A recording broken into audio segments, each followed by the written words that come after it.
একটা সুন্দর পৃথিবীতে বাস করি। চেয়ে দেখো কত সুন্দর প্রকৃতি তোমার চারপাশে। চলো আমরা সৃষ্টির শুরুতে ফিরে যাই, দেখি বাইবেল আমাদের সে বিষয়ে কি বলে। সৃষ্টির শুরুতে ঈশ্বর আকাশমণ্ডল ও পৃথিবী তৈরি করলেন। ঈশ্বর অন্ধকারকে বললেন, আলো হোক। এই আলোকে তিনি নাম দিলেন দিন, আর অন্ধকারকে নাম দিলেন রাত্রি।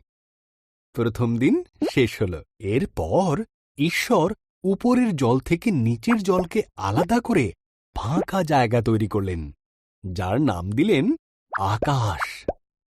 দ্বিতীয় দিন শেষ হল। ঈশ্বর সমস্ত জল একত্র করলেন, এর ফলে শুকনো জায়গা দেখা দিল। তিনি শুকনো জায়গার নাম দিলেন ভূমি, আর জমা জলের নাম দিলেন সমুদ্র।